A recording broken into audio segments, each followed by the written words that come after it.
Based on data from the long-running health and retirement study in the University of Michigan, the center estimates that about 70% of people over the age of 65 will eventually need some form of long-term care. And it also estimates that 33% of retirees don't have resources to cover even minimal long-term care needs, and only a fifth could afford a severe long-term care need of 4 years or more.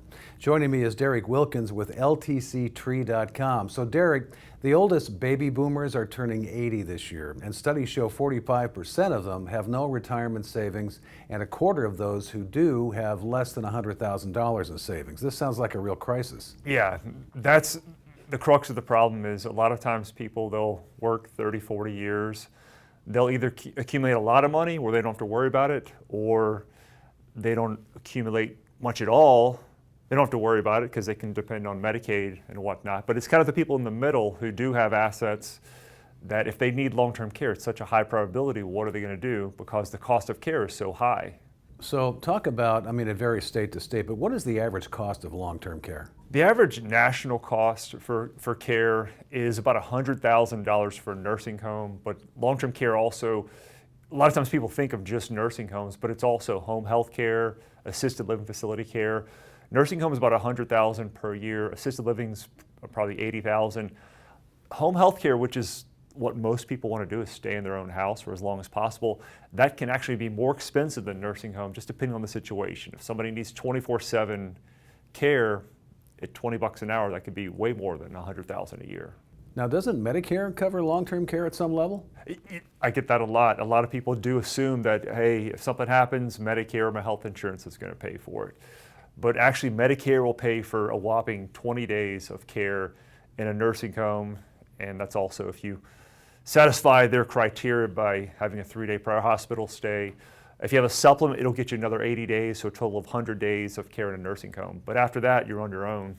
So I think it's better to just die, right? Yeah, yeah, exactly. And that's the problem. A lot of people, it's not fun to think about, imagine themselves in that situation needing care, but it's a reality. Modern medicine, it's a gift, but it's also something that's prolonging people's lives to the point where they might need some care in the last few years of life, and it's expensive. Can you talk about some of the different solutions available to cover long-term care? Yeah, there's really 4 types of products that we use to solve the long-term care conundrum. One is called short-term care. That's going to be kind of the most budget-friendly. You pay, it covers maybe 1 to 2 years. Your premium's going to be the lowest of the 4.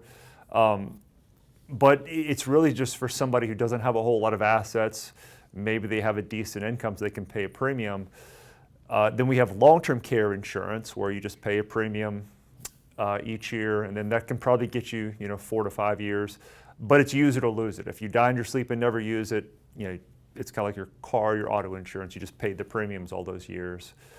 Then you have hybrid long-term care insurance, and that's what that is, as opposed to paying a premium each year for the rest of your life. You can pay it off with a one-time premium. You can pay over 5 years or 10 years, but whatever premium method you choose, it's paid off. And then if you die and never need long-term care, they'll refund all the premiums with a bit of interest to the family, tax-free. The last one is, we call this the long-term care hybrid annuity strategy, where you're kind of self-insuring your long-term care risk with an asset. So you'll position an asset and an annuity company's product, and it'll grow at some type of interest over time. And because the interest rates are so much higher than they were just a few years ago, that Fed funds rate has increased. If you think back a few years ago, you're getting 1% on a CD. Now you're getting 4 or 5%. So it's made these annuity self-insure plays a lot more palatable. So there's even income riders out there that will guarantee you a certain type of income percentage each year, and then that will dovetail into a guaranteed income for the rest of your life. And if you need long-term care, there's some companies that will give you a 100% bonus on that income for 5 years. Man, I really like that last one. Yeah, the lifetime, the lifetime income stream, because we hear a lot of times people, they're concerned about a couple things. They're concerned about, what if I need long-term care? What am I going to do? The other one is, what if I live to be 95 and I run out of money? So that's where the self-insure strategy with the annuity comes in because you're hedging your risk, you're self-insuring, you're not paying a premium, but you get a guaranteed lifetime income stream if you need it.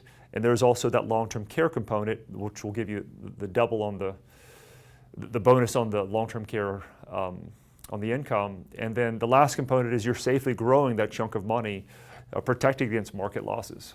That's Darrick Wilkins with LTCtree.com. This is Retirement News Online.